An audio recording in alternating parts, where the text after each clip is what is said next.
Good morning. Good morning, everybody. Welcome back to Paris. We're in the Parc Bercy.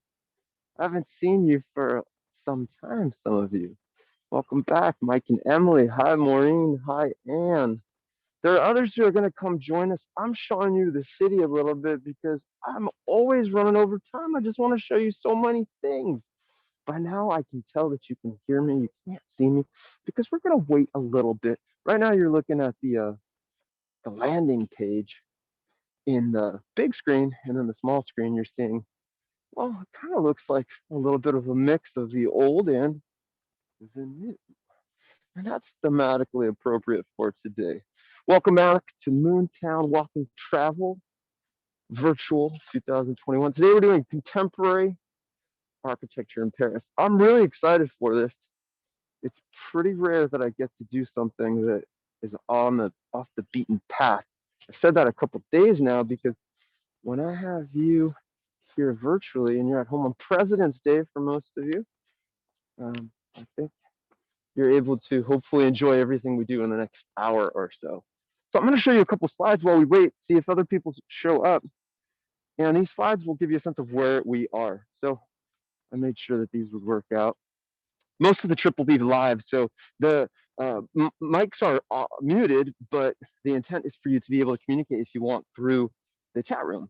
So you're looking at one of the world's largest wine depots that has been converted. This is what it used to look like. So we're right on the river, and so wine used to be transported here. You see these rails.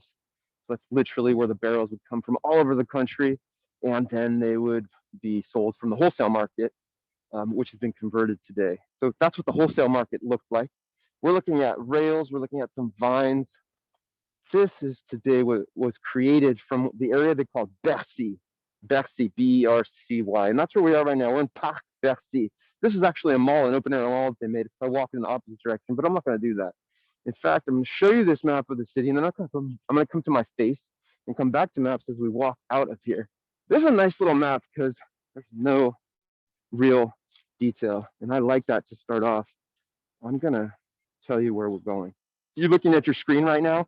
On the right of the river, the Seine, you see the park that we're in. I can highlight it by using my pen here. I think you got it. That's where we are, right here. And I'm walking out. I'm walking to show you. Okay, here we go. Showing up. I'm walking to, hello, Matthew and company. I'm walking in this area so that we will cross the river. So we're on the right bank of the river. We're going to cross over to the left where the highlight pen is right now. We're going to see a ton of the new city. Hi, Adrian. Welcome. Happy President's Day. I'm just getting warranted with a map. Nobody's seen my face yet. I'm not hiding, although I am sort of. This is the Gare de Austerlitz. This is the Jardin du Pont. We're going to go. I'll show you again. We're from right here. We're going to walk this small area between the 12th district and the 13th. Maybe a little bit of the 5th, but I think not too much of it. So we're coming back to that. Now you're coming to me, and I get to see you too. As a result, oh, that was me. Maybe you were looking at me the whole time. I don't think you were though. Hi, there you are. I got a mask on. Were you looking at me the whole time? I don't think so, right? Yeah, no. I turned it away. I turned it away because I wanted to show you a little bit of the city. Parc Bercy, good to see you. Good to see you. I'm so happy that you have the video on. Sometimes people don't have the video on, which is which is slightly sad for me. I'm admitting it because I have to, just because I can't relate necessarily to when I don't see somebody. But that's the benefit of this. It's 7 in the morning for some of you it's 10. Do what you like, right? My name is Gil. I've been here for about 11 years. I came here as a result of my interest in love, my love interest, i.e. And when I arrived here, I'd already studied, like, I hate talking about studies, it's so long now, it's 20 years. But in 2001, I studied nonprofit and public management, and along with that, urban planning. And I got really excited about the city of New York. I went to NYU. And I remember taking people on walks, actually, because I was excited to show them around NYU. And it's obscure. I mean, I didn't know that I'd be doing that for a living, but I love traveling through cities and discovering cities in the way that we're about to do today. In fact, I didn't just aim at looking at books and just going right in and saying, where's the contemporary architecture? Let's find it on a book, and then let's reconsider what we put together. No, I went walking around and I said, man, this is the coolest City of Paris is so muted sometimes. It often looks like the same place because it is a testament to the past. The past of Paris has not been erased by wars. So the city's infrastructure, the historic architecture is still intact. But there is a new city emerging because of urban renewal. We have it all over the world. But where I am, were the docks of the river, and whether they were transporting construction materials or trains were passing by or wine was being distributed, the intent of the city was to grow and to create new housing structures and to build new structures in general. And it's really hard to build new in Paris because everybody loves the old.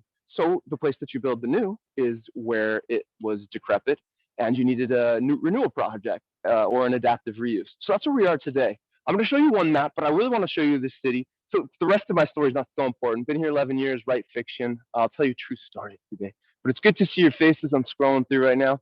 We're going to start with, I probably should go back to a map just to make sure that you know exactly where we're going.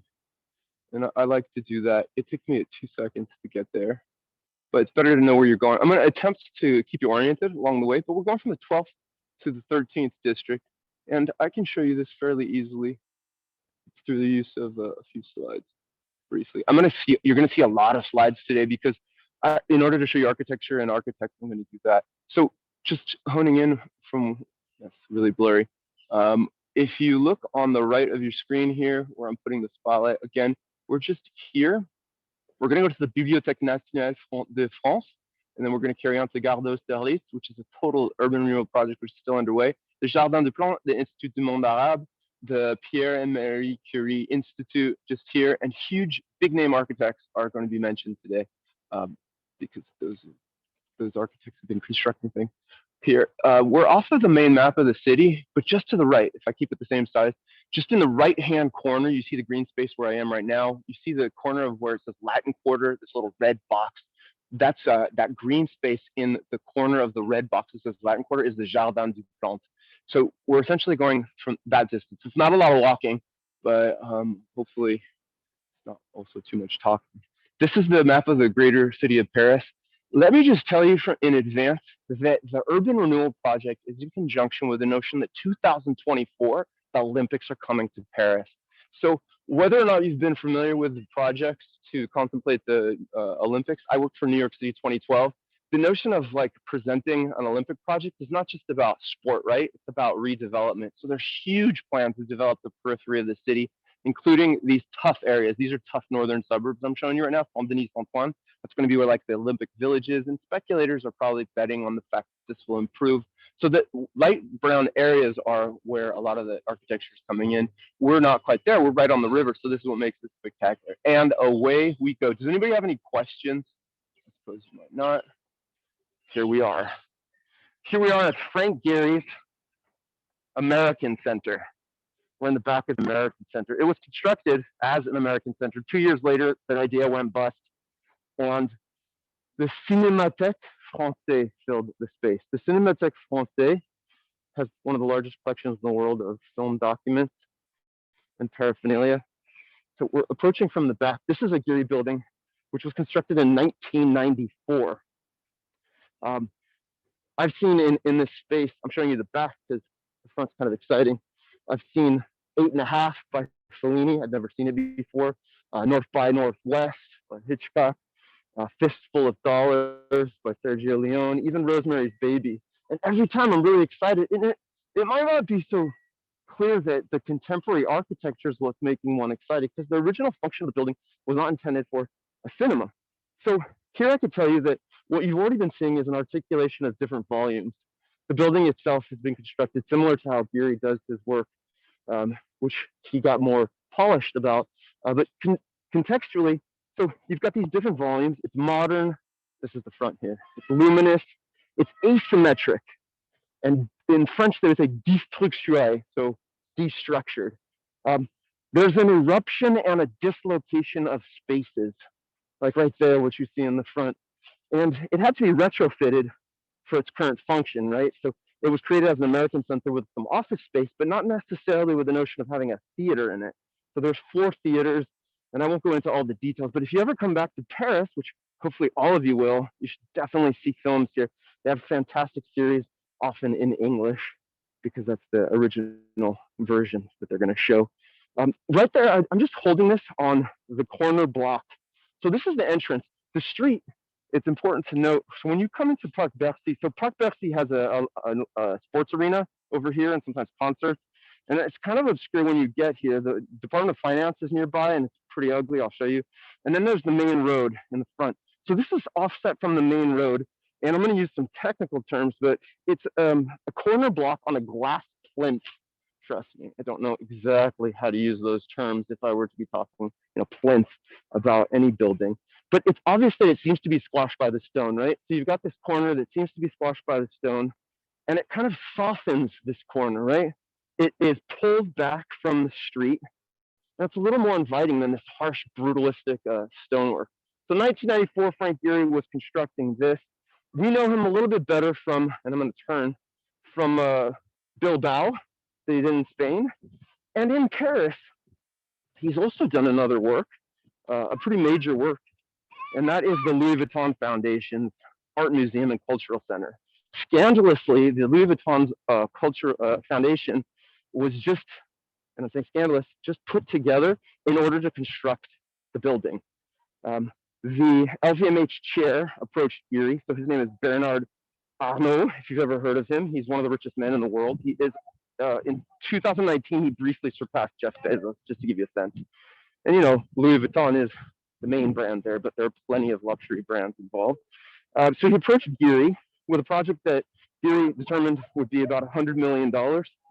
And he went 8 times over the budget. They started building in 2006, and by 2014, they finished. Bernard Arnault wanted references to the Grand Palais.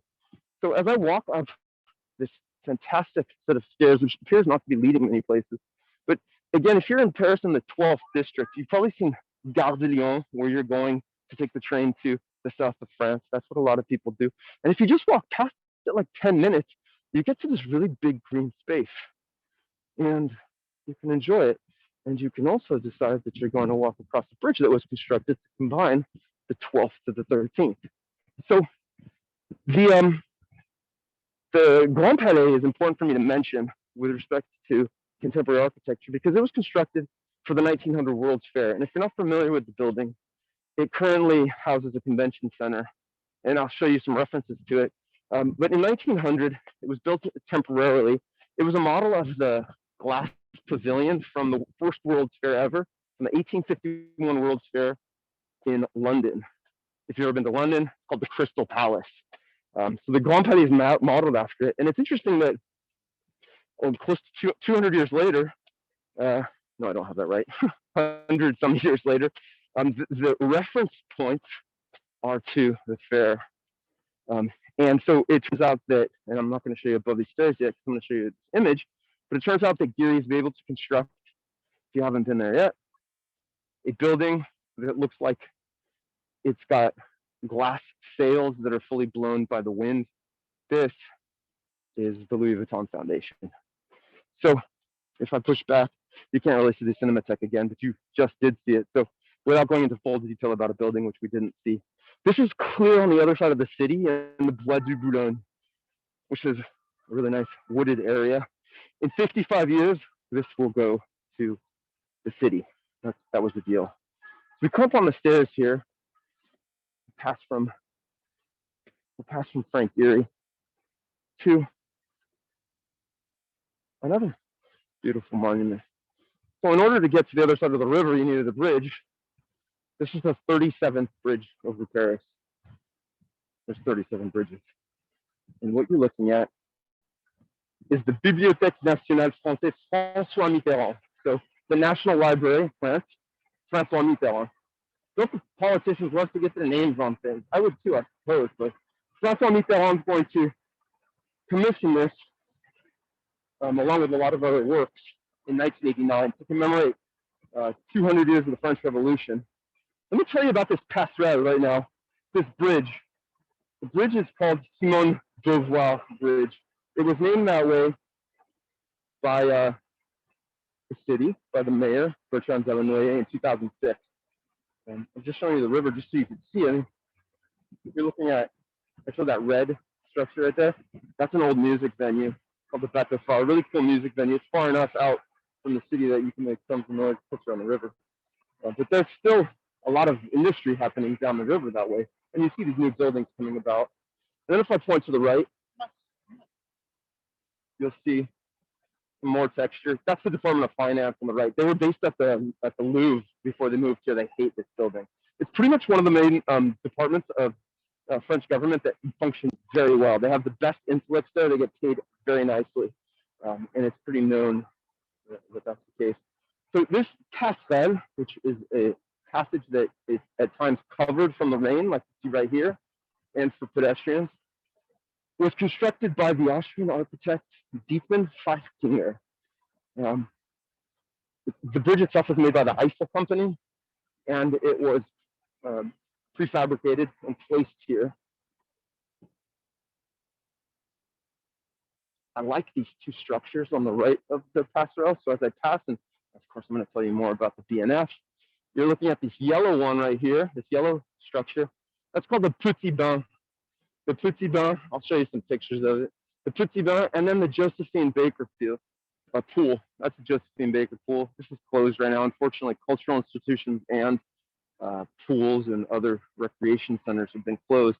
The Petit Bain is named that way. Does anybody know what a bain is? B-A-I-N. Yeah. Salle de bain, bain de soleil. So it's a bath. So apparently a social housing structure was being taken down, and there were 30 baths from the apartments that they were reclaimed, and they were placed on and around this structure, the yellow structure, in order to grow plants and such. So it's called the Petit Bain. The Josephine Baker pool, obviously named after Josephine Baker, is phenomenal if you get a spot in it, because it's had a retractable ceiling, and you can lay out in the sun and enjoy swimming in a proper pool while being on the river. The river is really polluted. You do not want to mess with that. Let me show you the pictures of that before we get to this. By the way, as far as my timing goes, it could be sketchy. Hopefully not. But it could. Let's see. These are cool pictures. Just because it's going to be impossible to see. So you're looking at what I'm showing you right now, clearly, on the sunnier day. That's the Petit Bain. And the architect is on the corner there. Encore still happy. More happy. That's the cross section of this. So they got at the base, you've got the venue, people are partying, right? And you got the little restaurant at the top, and then a space on the very top to hang out in the sun. They have a diverse programming. They're not all the same kind of music or whatever. Offices on the right. That's the Petit Bain. That's a Josephine Baker pool when everything's going full speed. And that's a nice little angled view. They'd be looking at us right now. They're standing on the bridge. We're in the distance, and then people laying out right here. So very nice. Let's get to this, to the BNF. So the BNF is by, it was finished in 1995 by Dominique Perrault. And what you're looking at is 4 buildings that are constructed to look like 4 open books. Each of the buildings has a function. The one closest to us that I'm pointing this out is for numbers. And then there's laws, time, so history, and then letters, so literature. It is massive. It is massive, and it's part of an ambitious grand project. I called it, it's in English, the grand project, but I call it the Grand Travaux, the big works, where Mitterrand wanted to create monuments that were modern for the city, that was long defined by its architecture, but a city which is classic, right? This is a peripheral road. It's not the peripheral road, a little more subdued. So look at how this interacts. Not that you want to be watching traffic from a bunch of stairs, but the idea is you can. You can sit, relax. Okay. This building won the EU Prize for Contemporary Architecture in the year 1996, and it defines the symbolic and mystical place of books and reinforces the cultural importance of books and literature and research in the urban fabric. You should know that the library was started in 1368 by Charles V. 1368, the King's Library. It makes sense that he had his own library. Unfortunately, it was sold to the British in the 15th century, but it started to be built up again as the King's Library. I have to show you the old Richelieu Library because it will blow your mind, the difference between these two. But I want to give some space just to show you the space itself. I'm going to flip so you get the sense of the scale. I know that this is a better image. There's an enormous amount of space for people to interact.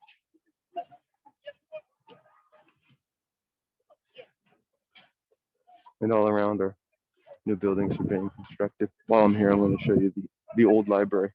There are 5 main libraries, Bibliothèque Nationale, and this one, the first day I walked in, the old one, I said, oh my goodness, can I get a pass to visit? Apparently they don't give it to people who are not researching. I do that sometimes. I press the wrong button. My move. There we go. Excuse me. Do they ever have concerts? So, Maureen, thanks for asking a question. Do they ever have concerts in the big outdoor spaces? I've never seen a concert out here, but they certainly should, shouldn't they? I've not heard of any being done, nor necessarily like impromptu. I can't really get you a good view down here. There are activities inside, but because there's not a lot of foot traffic yet, the notion is that there will be more. But because there isn't a lot of foot traffic yet, there are no concerts. I think you mean about here. This is the old library I'm showing you. That's the main reading room. That's another reading room. And that's the ceiling. I had to show you that because the contrast is obviously pretty intense, but kind of basic. So if I showed you other structures, and my intent was to show you others by the same alphabet, P-R-R-A-U-L-T, but I might do that when we have a little more downtime. For the time being, keep it this way. It's interior as opposed to the one we just witnessed. The old one is fairly evident. It's like form follows function here. As a matter of fact, Pierre got the Mies van der Rohe Award in 1995. Mies van der Rohe, if you know his famous quote about architecture, he's famous for saying less is more. And that will come up a little bit later when I talk about Bjarke Ingels, who's a Danish architect, whose derivative statement is yes is more. Profound, I know. So less is more. Let's get a better view on the inside here. And no way, there's fence. It's kind of irritating. There we go. Skip the fence. It's tapping my phone. But you can see there are office spaces. You also have to have research passes to be able to come in here. It's not for everybody. There are functions, there are events that you can visit. But mostly this is for active researchers, and it holds all the volumes of books that have been collected. One of the biggest sections in the world. And when they reference, if you look up, they'll tell you they have one of the biggest manuscript sections. So they have Proust's manuscript, and you can imagine many of these. This is a movie theater, MK2, which is sponsored with government funds. And then you can see just beyond some pretty funky new architecture off the buildings. I can't tell you every one of the buildings, but the most significant ones. I'll tell you. If you come here live, so it's not that cold today. It's about 8 degrees. So what is that? Almost 50. There's no snow anymore. The air is not humid. There's a little bit of pace about this building. The wind usually is kicked up, but today it's pretty calm. So the feel of coming through there with that amount of space is a feeling like that you're embraced. This is not something I read. This is how I actually feel. That you're embraced by the structure. But at the same time as being embraced, you are out in the open. So if you are agoraphobic of some sort, if you feel like the building's going to fall on you, that's not great. But it does feel, with the amount of wood that I was just walking on, and I hope I showed you that enough, it feels like natural resources are more the norm for that space. It's glass, and it's almost like transparent. If you've ever been to the John Hancock or to Boston, down there in the Copley Plaza and seen the new old South Church. And you get a sense that when buildings are built vertically and made of glass, that they might be two-dimensional. I'm going to turn this away from me, but I thought you might want some interaction, even though I can't take the mask off. You get fined about $135 the first time you take your mask off, and then $1,500. Not looking at that as a good opportunity.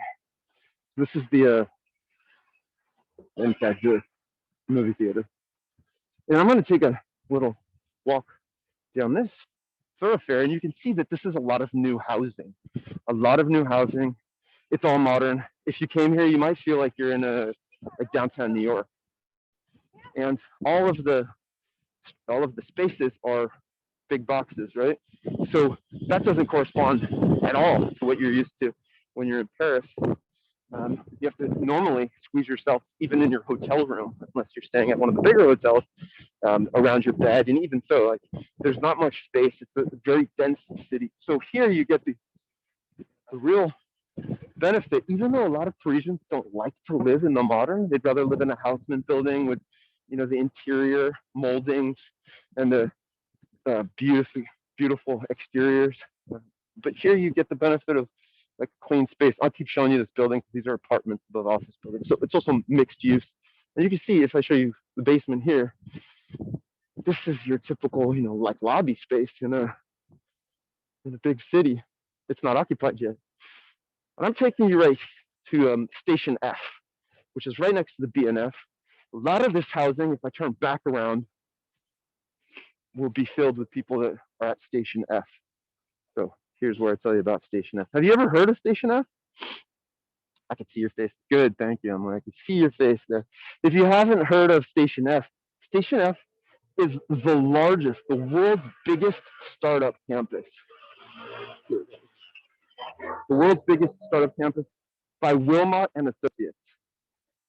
Okay.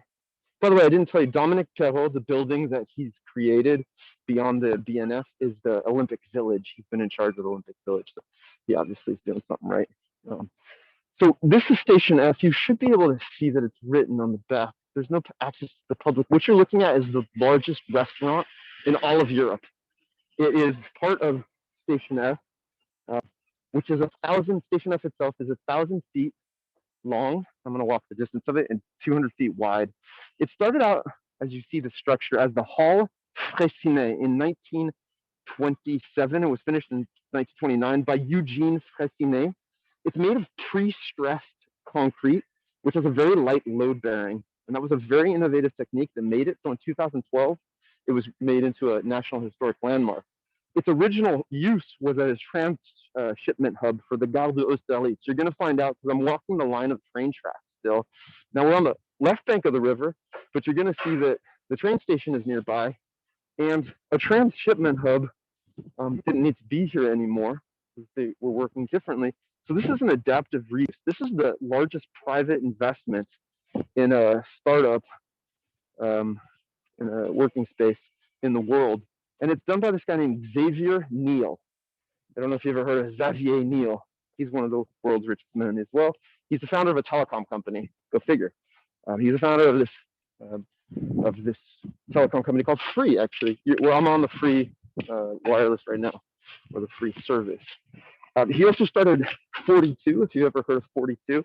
It's a programming school that was established in 2013. It's free, and it's got some of the leading young programmers. If you can get through the logic tests and things, you can get a space in it, and you don't have to pay anything. They've got offices all over the world. You see the name Felicita? So the building that I just showed you, I'm going to walk along the side of it. It's got 3 parallel and distinct spaces. This one is the chill space. I'm not making it up. This is called the chill space. I'm going to show you the inside of it because I'll show you the cross section because I'm aware that going along the side probably isn't as exceptional, although I find it to be pretty exceptional just to look at that building. But the space, I say it's the largest restaurant in all of Europe. It is massive. There are 5 bars. There are about 20 different stations where you can grab food. Tons of different ways to enjoy yourself, from foosball to hanging out outside, different games. Felicita is run by this group called Big Mama. And the Mama group is the Italian food group that has a lot of different restaurants. I do not know how they're recouping from what's going on right now. But at the same space, I don't know how this place is working because 3,000 people should be working in here any given day. And most likely that's not the case right now. The middle space that we're at right now is the create space. And that's a workspace with 24 villages. 24 villages and an open plan. I'm going to show you this again. And then the last space, I'm going to move a little faster. The last space, this is, by the way, only for pedestrians right here. The last space is for sharing. So it's for meeting up and sharing digital skills and tech, and it's a semi-private space. So let me flip to show you the interior.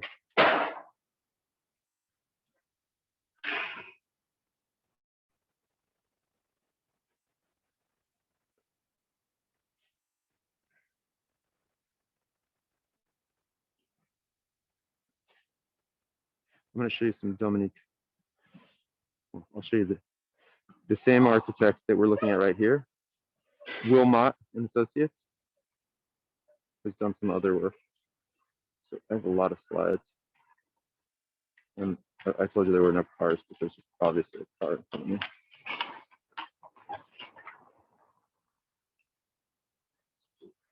Okay.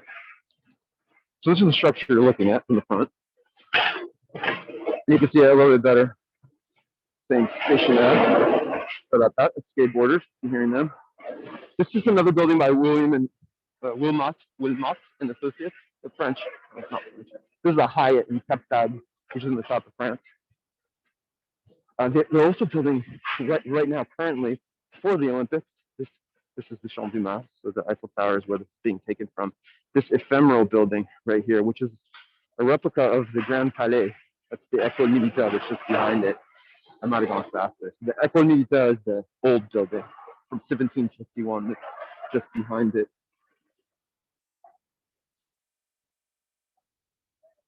Okay, isn't that a fabulous little view there? So the builders are currently creating this ephemeral space, which will house a lot of everything that was going to go into the Grand Palais. They're going to put in that ephemeral space because the Grand Palais is being closed to be retrofitted on the interior for the Olympics. So this is the same architect doing that work. And that same architect, Wilmot and Associates, is doing this building, the UNO in Senegal, which is a combination of like 34 different organizations, World Health Organizations and such in Senegal. This is the building we're currently looking at. This, if I was able to get inside where I'm standing right now, you would see this space. It has the workspace. That's an amphitheater. This is the way in which I describe the villages. So you got village 1, 2, and all the way down. It's pretty relaxing, especially if the sun comes through. Here, little class is taking place in the morning. This is the open floor plan. This is a way of getting across. They're not letting us in today, but usually I can cross. And that's Felicita. So it's massive. This is a massive restaurant. And this is, if you wanted to see how it's divided, that's how it's divided. We started on the right of that screen in the space, which is for chilling, and then to create, and then to share. That's the last slide. You can take a little bit longer of a look there. So when you come back to Paris, like literally, if you want a bit of a scene and just to have fun in a place where hypothetically you might be able to come across a range of people and maybe exchange a dialogue. Not usually the case because people are into their own thing in a social situation. But this might be where it happens. You could also meet a bunch of different people that you're on a trip with. Finally, some elbow room, really good cocktails, just fun. So, Felicita. And if you got out of there, you'd say, okay, where the hell am I now? I'm in the middle of a nondescript neighborhood. But still, look, it's modern, contemporary. I'm going to move because I would agree with you that as far as contemporary goes, I don't need to beat you on the head with stuff that is housing stock. Although this is social housing stock, which is done with some tact. It doesn't mean that it's cheap housing. It means that it's affordable, mixed-use housing. And we're still in a place where architectural elements are, some of them influenced by the 70s, but there are big box international style 70s buildings like this, stuff you would see if you're in Chicago or any major city, but New York on Park Avenue. And then you have some of the more elaborated on contemporary architecture. I'm about to show you, we're coming up on the biggest invader. Do you know who Invader is? Those of you out there, Matt, do you know who Invader is? I'm looking at you. Hi, Nadia. Invader is a street artist who does tile mosaics. The biggest one he's done in the city was done in 2016. It's right in front of us. That's the Metro Line 5. This is Dr. House. You ever see that TV show? So Invader usually does his work after video games, but he's chosen to pay homage to Dr. House. I've never seen that TV show. Maybe I just don't watch enough TV. If you have seen it. This is massive. He does this stuff in the middle of the night, so nobody really knows if he's doing it, but this one he had to have some help so that he could go under the cover of night, but also have do it pretty fast. We're currently in the 13th district. This is the epicenter of street art. There's a lot of murals. It's a really new neighborhood in the 70s. Big buildings were being constructed, and a lot of people didn't want to live in the big buildings. The ones that we're speaking about, and I'm showing you, are a lot more dynamic, but we're talking really like plain buildings that were constructed in the 70s. But a lot of the immigrants, particularly ones from Indochine, so Laos, Vietnam, Cambodia, former French colonies, they were completely happy to live in new buildings. So big Chinatown, lots of buildings, nondescript with big murals. Some of them by like Shepherd Ferry. I'm showing you a hospital. These hospitals in Paris are like villages themselves.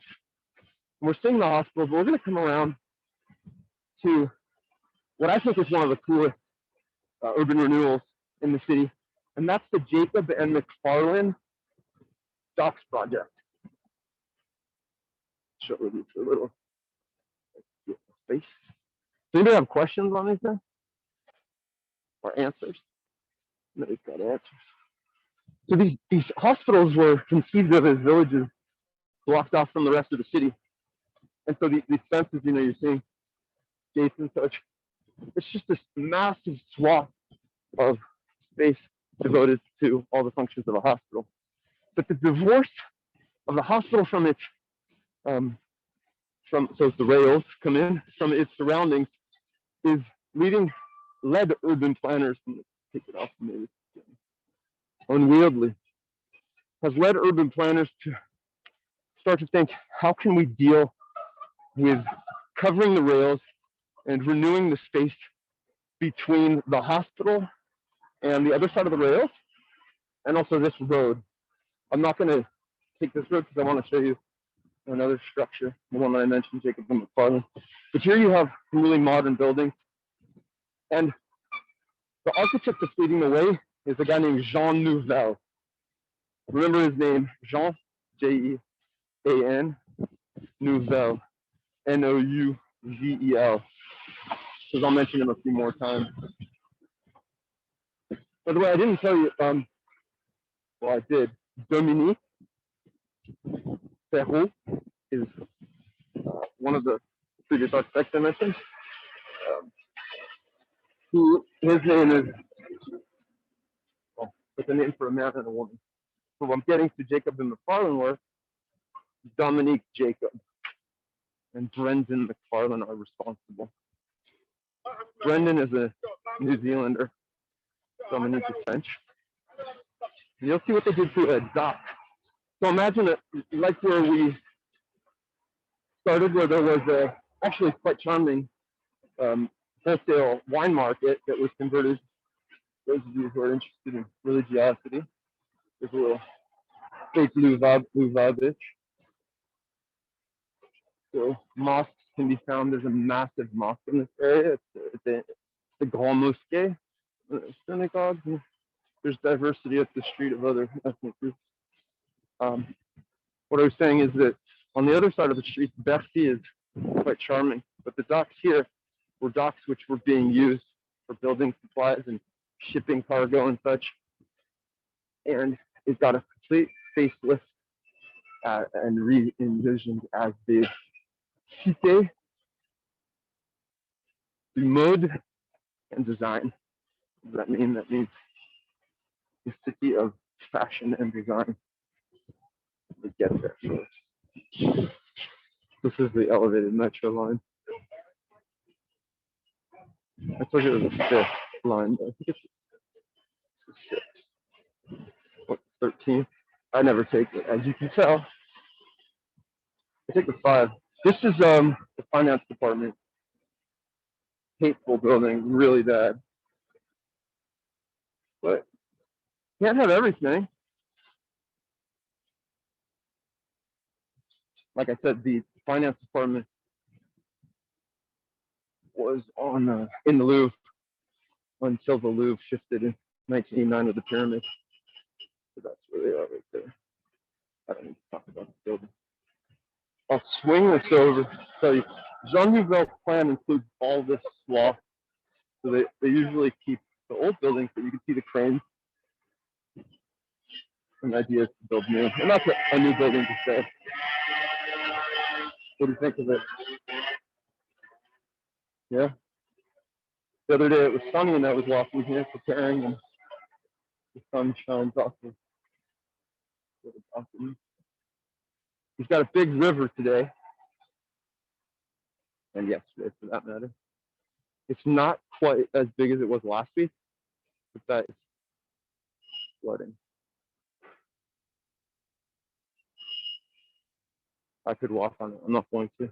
Let me tell you about the building we're getting to here by Jacob and McFarlane.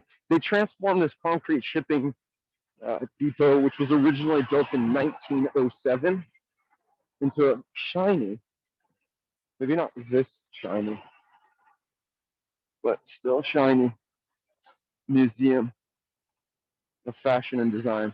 Calling it a museum is a little bit erroneous. It's a school of fashion, but there are aspects of it which are museum. They call the design a plug over. So a lot of this area, when I talk about urban renewal, a lot of this area is about reimagining a city. In fact, a lot of the urban renewal in general is about reimagining a city, because again, it's pretty clear that people don't want the city to disappear and be some brand new high-rise city. They would like to keep the horizontal lines. You've seen most of these works are keeping with the low-lying structures, although the BNF is an exemption. By the way, they made a play on the TGV. The TGV is the very fast train. They called it the TGB, the Très Grand Bâtiment, the very big building. It doesn't sound that witty, but apparently that's a cut to the building. So nobody really wants anything that's too high and too different. 25 meters are what the old rules were for the height of a building. So that is, generally speaking, going to be what takes place. Recently, about 4 years ago, there was a plan proposed for a tall structure in the 15th district. That was nixed because it was going to reach over the skyline. So most of what we see will not be too tall of structures. So we're coming around. I'm going to flip back. We're coming to this dock.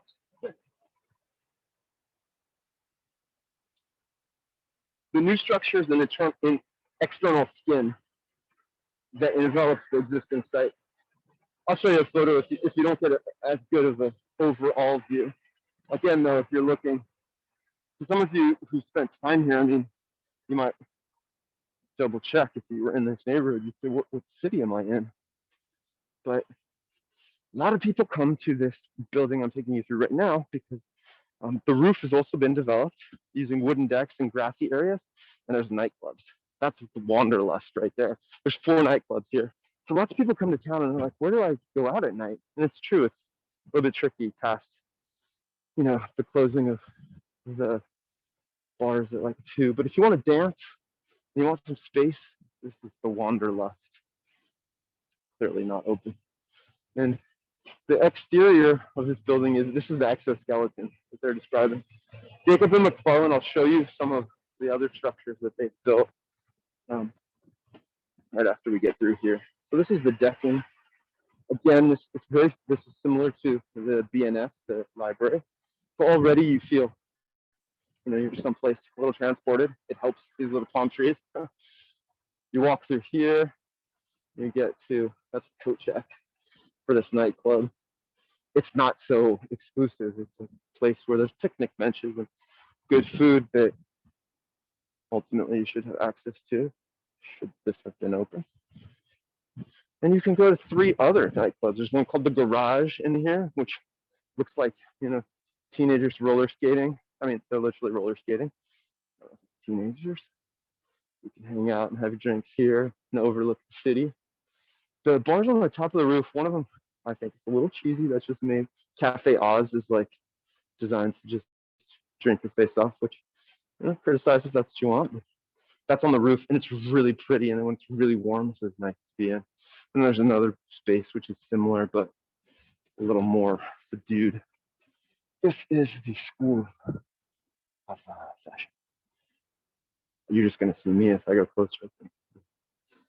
Where's that guy? Oh, yeah, not too much reflection.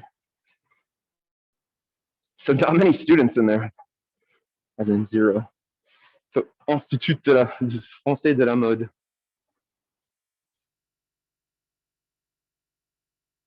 And so this was the dock area. The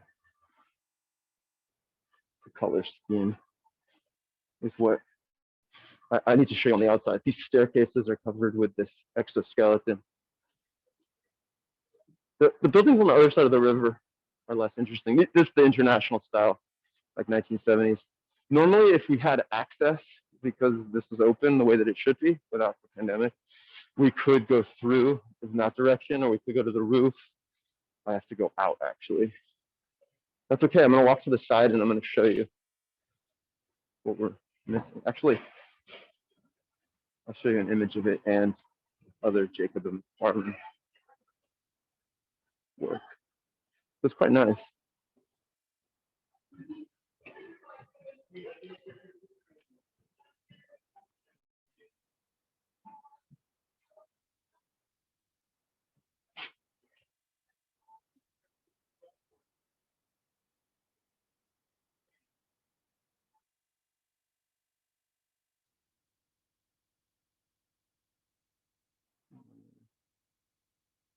Yeah. This is the building that we're currently in right now. I just don't want to fall down this stairs. Bear with me. I'll take you to see that view. Isn't that stunning? So you're looking at the side right here, this paneling. And that's what the structure looks like. So that's what they called a external skin, a pork plug over. And at night, it's got that feel to it. Some other structures they did. This is in the Saint-Denis neighborhood. There's also a plug over. I actually called it the energy plug. This is actually, I'll tell you momentarily, but that space that's just wood and glass. So it's on the, what do you call that? Salle, the Salle Playel, performance space. This is a convention hall that they did in Liège, so in Belgium.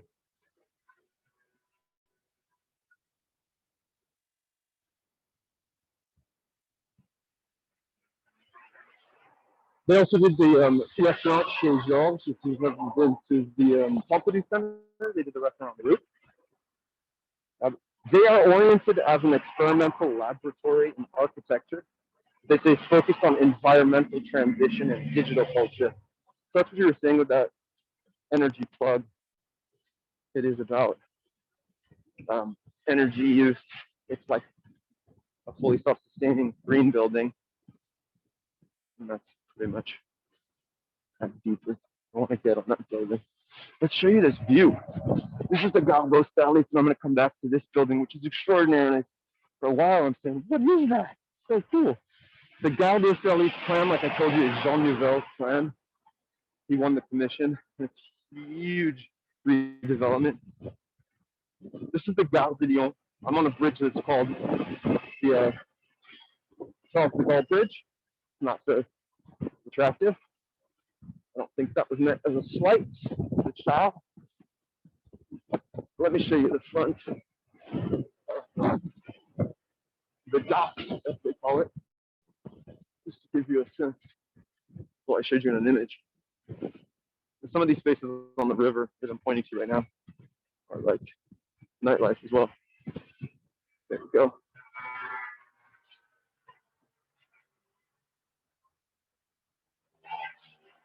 What do you think? You can even see the docking ports there. You can tell that what they're talking about when they say slide it over. They didn't recreate anything. They reinforced it. They didn't really recreate anything. Just in case you were a little bit lost in the city. So the next bridge is Metro. And the one after that, you'll be fully oriented because we're in the fifth right now. And Cite and Saint Louis are back there. That's where Notre Dame is. This new building just here on the left, which I name as extraordinary, is by a Norwegian architect. And it's a Norwegian architect called Snohetta. I have to write that down. It's got that little line through the O. Snohetta and SRA. SRA is a French architecture firm. It's on the roofing slab of the railway track. These guys that did this building, this is the Le Monde, you know, the newspaper Le Monde. This is their new headquarters. So, I mean, Le Monde is buying into it. The biggest, the world's biggest startup space is bought into this area. So you would be able to see soon that the redesign, I'm going to show you some of the pictures, the redesign for the Gare de Lys is really going to fit nicely in the imagination of the people who buy spaces here. So this is for the Monde headquarters, new headquarters. It's got a very dynamic curve, and it seems extremely light. This is the use of this light material, glass, almost amounts to looking like tiles. And it sits very daintily at the beginning of this street, which goes back to where we were. This is the street. If you took a slight right, you'd get to Station F. The Le Monde has moved in here, but you won't see too many people coming through. Transportation hubs still operate, but it isn't the case that many people are now.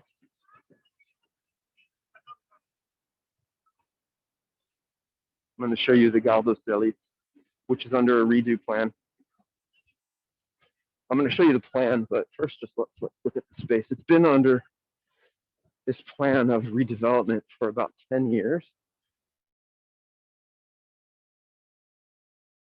Space will be full of stores and cultural areas.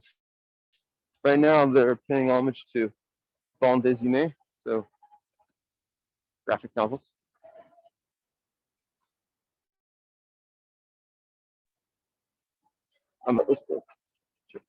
So again, this is very light. It's on a part of the track. It's vacation for students for the next couple of weeks. So it is quite likely that there are people coming through. If we were coming to the Gare de Lys, I can't actually remember. This goes to, geez, I can't even remember where I've been when I've gone here. It doesn't go east. The Gare de Lys goes east. It doesn't go north. Oh, it goes to, actually, I can't remember. The Gare de Montparnasse goes to Bretagne. If anybody wants to put that into the chat, where do the train goes from Gare de Lys? As you can tell, I don't take the train too often. When I want to go somewhere, I usually want to go to the south or Brittany or every place but where this takes. You can hear birds in here. Forget my voice. And you can see that they're working on it. This is also a 1,000-foot long hall, but because it's under reconstruction, We're not getting access to that. I would like to. We'll see when it's done. So I walked out, and as I walk out, I'm going to show you the images. While we get to the Jardin du Plan, I recognize that we're coming up on the hour. Hopefully, we have a little more time than an hour. I almost always know that I'll go over, but not too much this time.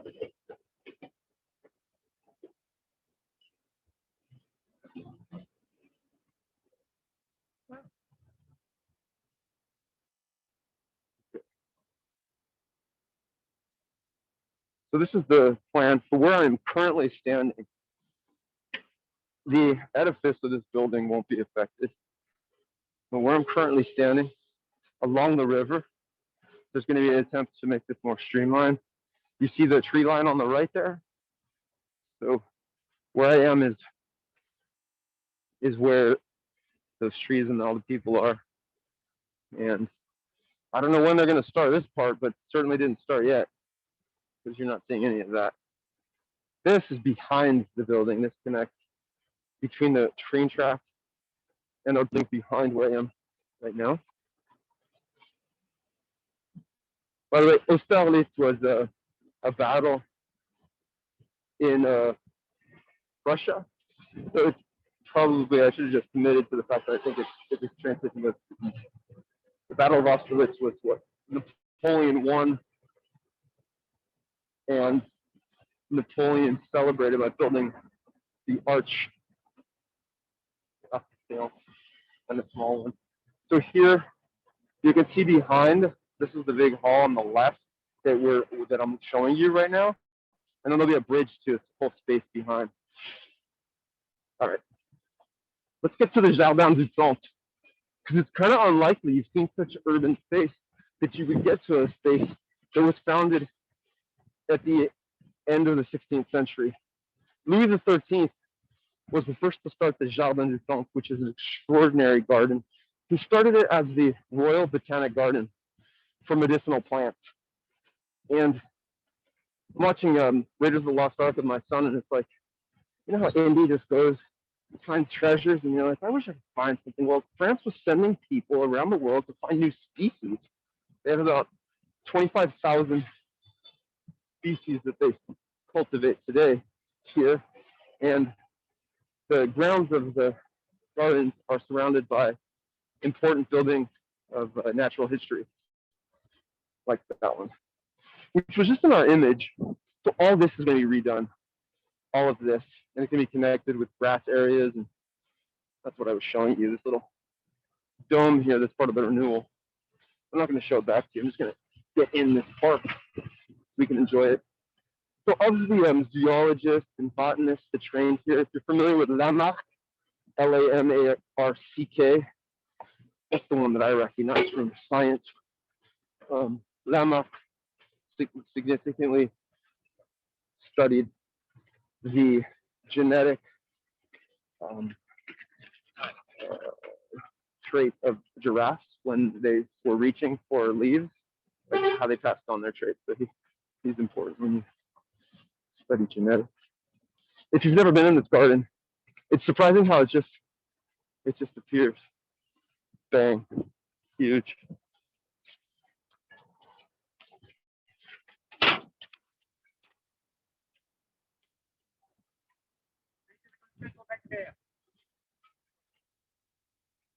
We got a little sun there.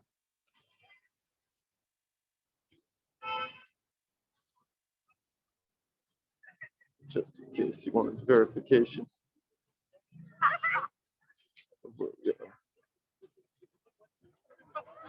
So here is the Royal Botanic Gardens. It's surrounded by different museums.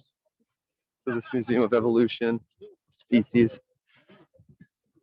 the one in the front, equally about evolution and dinosaur remains. The second zoo in the world was built here. The first one is from Austria. The second was here. Why am I going through here? I'm going through here so I can get to the Pierre and Marie Curie Institute. Clearly not contemporary architecture, but this will fit into the new design. the new urban renewal design for this area.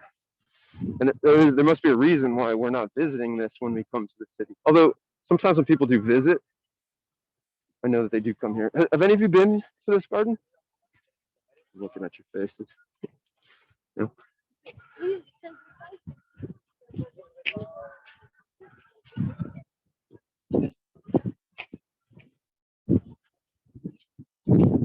It's a little bit drab today just because there's no plants.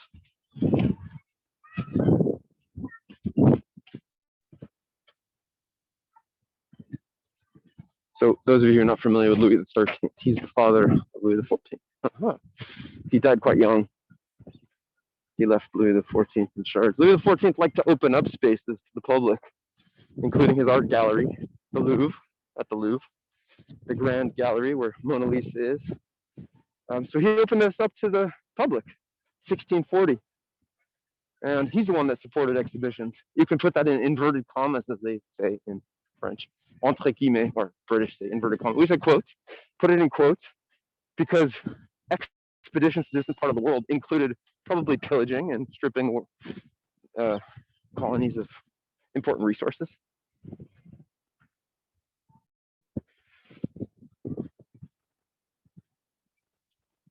Can you hear any of the birds?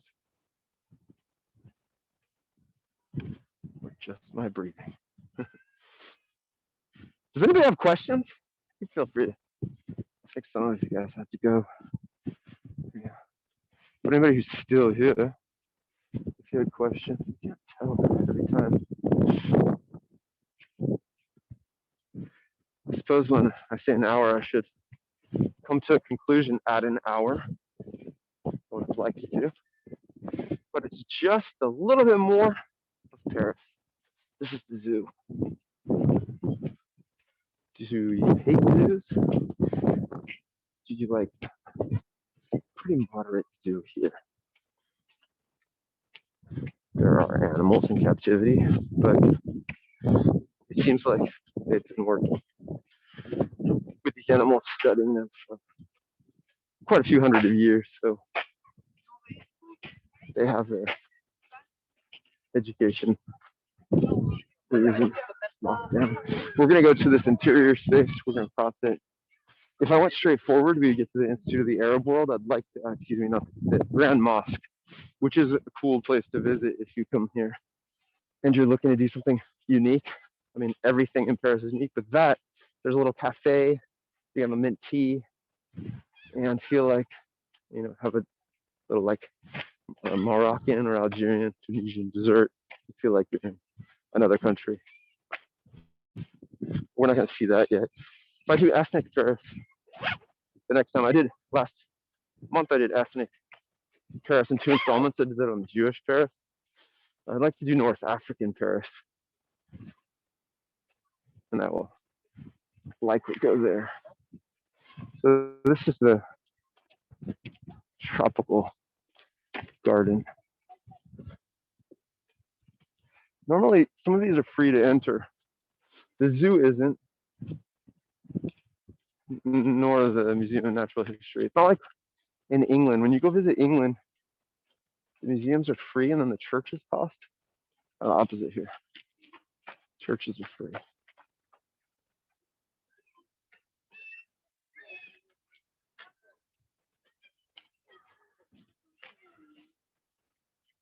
When we get out on the other side here, we're going to see a structure from 1962, which has now been combined.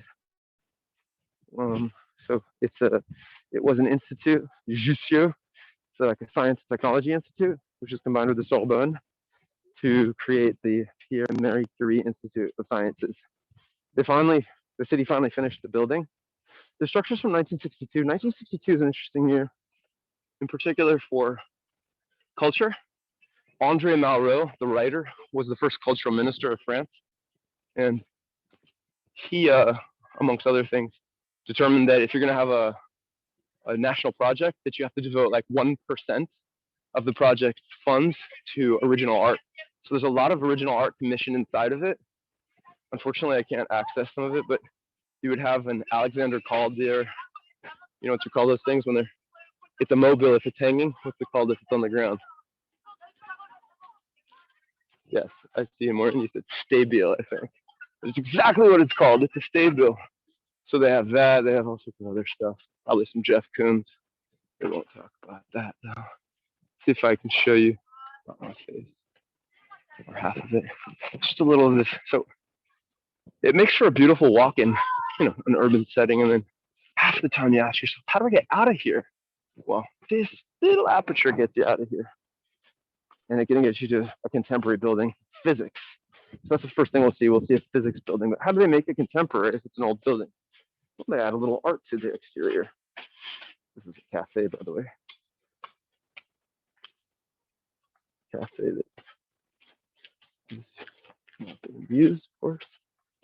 We're still at a 6 p.m. curfew in the public spaces. This is the physics department. It's not fully funky, but it's pretty cool when you walk around. You see like an older building and you see this big neon strip. All right, you get into that. Remember the river's just like that away. It's very near me. I'll pick up the pace.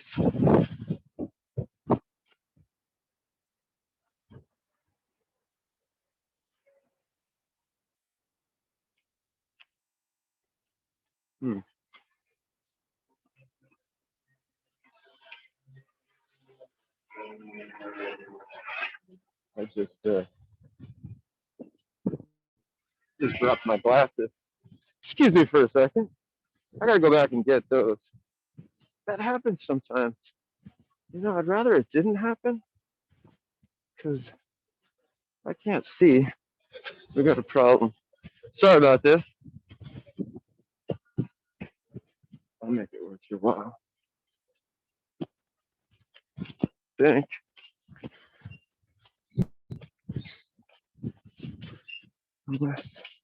Unless I'm totally wrong. Cuts commercial, right? Might have to find this later. That's fine. Well, I'm not gonna disturb you with all that. Sorry about that. I'll worry about that a little bit later. Okay.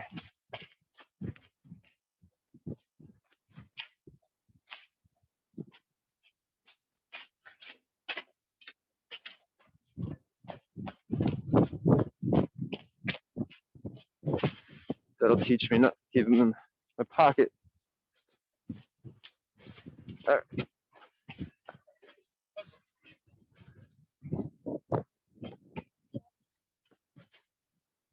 I have it back up here somewhere. Let me get you to the place that I promised.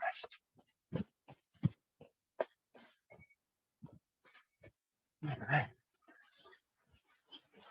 So recently, this is the Pierre Marie Curie Institute.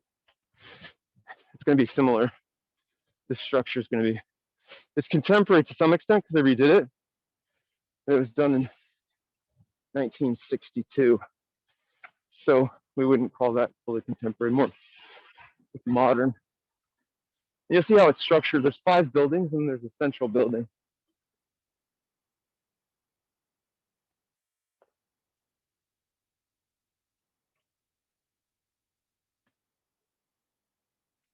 There's some art that you can see inside there. And there are some people inside there, but it's closed to students and faculty. These are some faculty. This is one of the foremost institutions of science in the world. The way Sorbonne works is if you have the grades, you can get in, but it's very hard to stay in these places. Staying in is the challenge. You have to continue to make the marks in order to stay.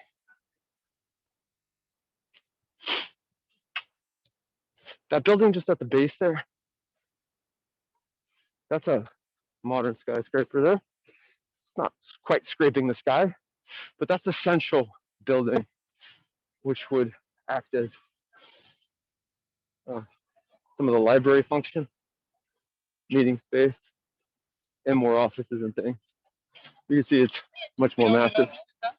These days you have to get a pass to enter. So I can't do that. But that's the central building. And then the 5 buildings come around. Have you ever heard of Bjarke Ingels Co? B-I-G? If you haven't, I'm not going to show you every building they've done. But Bjarke and Ingels Co is famous for the quote I mentioned earlier, which is less is more. Yes is more, excuse me. If you see this graphic novel they put out, pretty brilliant. He was a really young architect, Danish architect, and very much interested in creating projects which are inclusive of many elements, really multi-purpose spaces. He created works all over the world. BIG, Big Bjarke Ingels Group, is going to get the commission along with a French company of architects called OFF, so OSS, to create a new space that is just where we're ending today. So I'm not that late, but we'll come around the corner of this contemporary building, and I'll show you the architectural rendering because the ground hasn't been broken yet on the Bjarke Ingels building. But this again is part of the renewal plan. You can see some brand new architecture there. Again, these are like apartments. When I first saw these, I said to myself, I'm not sure that Parisians are going to want to live in this stuff. But of course, it's a lot more comfortable. You know, my apartment's from the 19th century, and there's like leaks and dust of like 200 years of people's decaying bodies. That's a horrible image, I know, but it's true. It's just so true. So, Maureen, somebody was looking at the chat? Let's see it. We've been to the Marie Curie Museum. Is there a relationship between the Institute and the museum? No.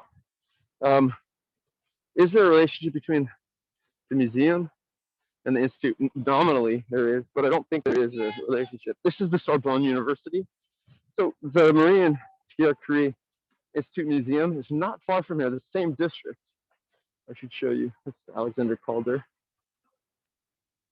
So it's not far from here, but they just decided to name this a little bit differently when they combined the 2 universities. And you can see the public has a little access here.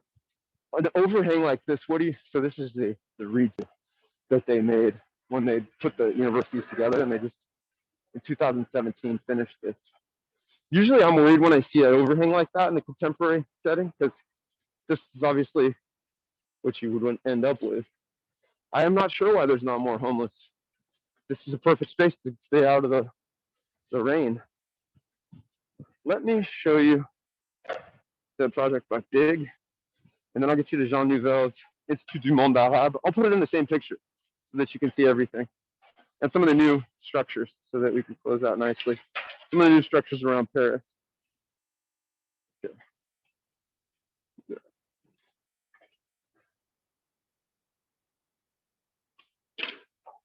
The ones that I couldn't show you. Okay. So where we are right now is we're coming up on the tree line. So the tree's on the right of your screen.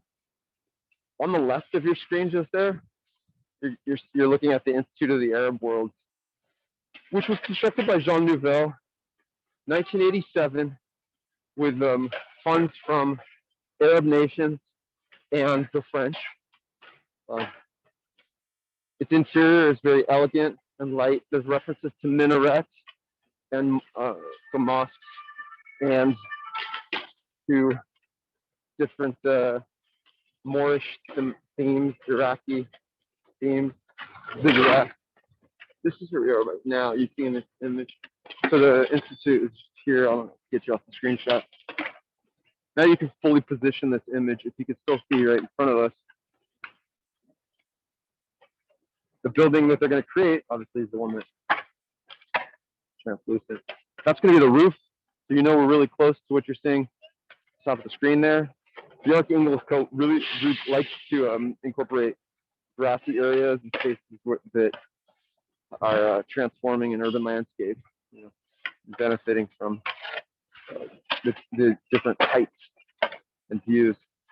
That's that image. Yeah, a bigger version of that. If I'm going to show you other architecture before I show you Jean Nouvel, that I couldn't show you today that's contemporary, this is the Islamic wing in the Louvre that is new by an Italian architect, whose name I'm forgetting. This is by Jean Nouvel, the same architect that I'm about to show you and finish with. This is the Musée Quai Branly, Jacques Chirac. Jacques Chirac commissioned it. I call it an anthropology museum. That's the best way that I have of being able to tell you what it is. It's really pretty. They're including the same garden you see where it is. It's part of the Eiffel Tower. That's the Branly. And you see that the base there, the description of what it is. Musée du Quai Branly, Jacques Chirac. Okay. And that's underneath. That's the lighting scheme. That's from above. So Jean Nouvel is responsible for this. He got some good commissions. He also got this commission. This is the only image I have of it. This is the Philharmonie. So this is the Philharmonic Orchestra. This is at La Villette in the 19th district. Lots of people don't like this. It looks quite new, scaly, maybe not so attractive. I quite like it. You can see from Peripheral Road. I actually have one other image. This when you get really close. This is the entry. You can see how it's constructed. So this is how I end. I show you Jean Nouvel, Institute of the Arab World, which has some breathtaking views of the city. In the evening time, it's lit up. The Björk Ingels Company group, building is just going to be in the center here. So this is the Institute of the Arab World. And if I come around the edge, you're seeing it as in its dimensions, but it's quite elegant and light when I come to the front here. And I'm going to cross the street just because you should end where you can really orient yourself. On the bridge of St. Genevieve, you see this little Passerelle, this little bridge here coming to nicely angled facade. But for this part in this structure are documents, so it's a library, meeting space, space for cultural exchange. Give you a better view once I avoid being hit by a bike. There you go. You can imagine to yourself at the top of the building what the views would be like, but I'll show you. Jean Nouvel, Institute of the Arab World. If I could avoid these cars, which normally I shouldn't be able to do, but I'll make it happen. Now you can see where we are. And the flooding of the river. That's not usually that high. There you go. Notre Dame. We were always quite near. This is Ile Saint-Louis. The river's still with us. And I hope you got a sense of contemporary architecture. Parisians are slightly afraid of change, but it helps when you follow the same rules as have been implemented in the past, height restrictions, and you use materials which aren't so divergent from the current scheme, right?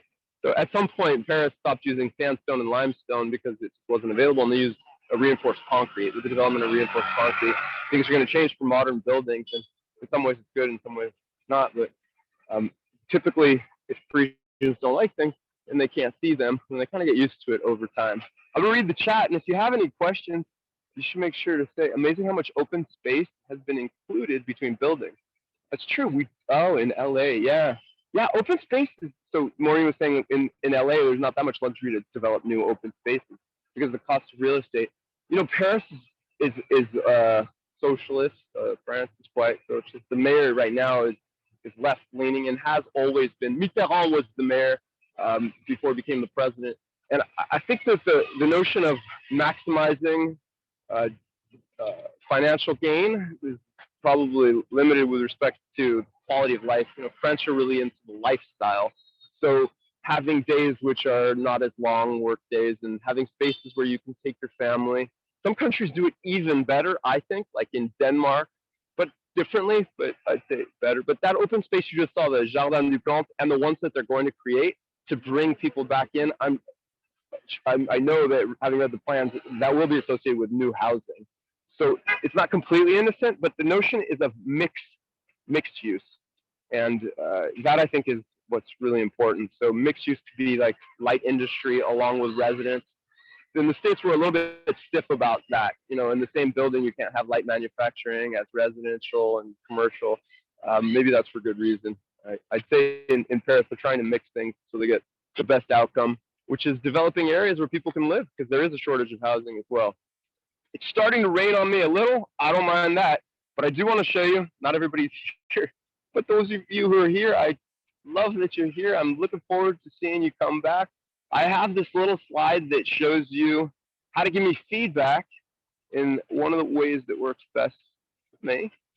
Doesn't work best for you. You can always give me feedback in other ways, like sending me an email. Or your smiles have been wonderful. Thank you so much for coming here. If you want to give me feedback on TripAdvisor, Moontown Paris -virtual. TripAdvisor is fine. So that's me with a few other people in that image. I'm going to drop the image. You're going to see me again. Thank you so much for coming. If you didn't have any other questions, I'll check the chat room. I think that's Matt saying thank you. Well, thank you. Merci beaucoup. Merci beaucoup. Happy President's Day. Continue having a great morning, inspired by presidents, not exclusive or inclusive of any presidents that might not have pleased you of late or otherwise. This isn't a modem for politics, but enjoy President's Day, whatever that means to you. Enjoy your day off. Hopefully you have one. Thank you for coming to Paris with me, and I hope to see you, and I think in most cases I will see you, either tomorrow for shopping. We're going shopping in the Marais. Yes. Or very soon. Okay. Merci beaucoup. Take care. Heal well. Feel well. See you soon. Oh, thank you. See you soon. Au revoir.